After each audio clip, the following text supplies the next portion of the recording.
மோடி வர்றாருன்னு கங்கை கொண்ட சோழபுரமே வேற மாதிரி மாறிட்டு இருக்குங்க. வர ஜூலை 27 கங்கை கொண்ட சோழபுரம் கோயிலுக்கு நம்ம நாட்டோட பிரதமர் மோடி வராரு. அதை பத்தின அப்டேட்ல நம்ம பார்க்கலாம் வாங்க. சென்ட்ரல் கவர்மெண்ட் லாஸ்ட் 1 வீக்கா கோயிலை கண்ட்ரோல்ல எடுத்துட்டாங்க. கோயிலை சுத்தியும் நிறைய மாற்றங்கள் பண்ணிட்டு இருக்காங்க.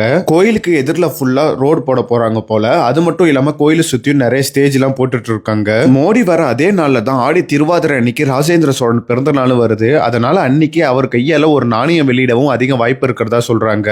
கோயிலை சுத்தியும் நிறைய பெட்டியா இருந்தது. என்னன்னு போய் பார்த்தா எல்லாமே ஃபோக்கஸ் லைட்டுங்க. கோயிலை பார்த்தவர் சுத்திலும் லைட் வச்சிருக்காங்க. அங்கங்க டெக்கரேஷன் பண்ண சூப்பரா லைட்டிங் பண்ணிட்டு இருக்காங்க. இதெல்லாம் பார்க்கும்போது கோயில் தங்க மாளிகை போல இருக்க போதுன்னு தான் தோணுது. அதுக்காண்டி வெயிட் பண்ணி பார்ப்போம். கோயில்ல அங்கங்க பெயிண்டிங் ஒர்க் நிறைய வேலைகள் எல்லாம் போயிட்டு இருக்கு. ஏன்னா நிறைய அதிகாரிகள் வர போறாங்க. மோடியே வந்து சிவனை தரிசனம் பண்ண அதிக வாய்ப்பு இருக்கு. கங்கையை வென்று கங்கை கொண்ட சோழபுரம் கோயிலை கட்ட தொடங்கி 1000 ஆண்டுகள் ஆக போதுங்க.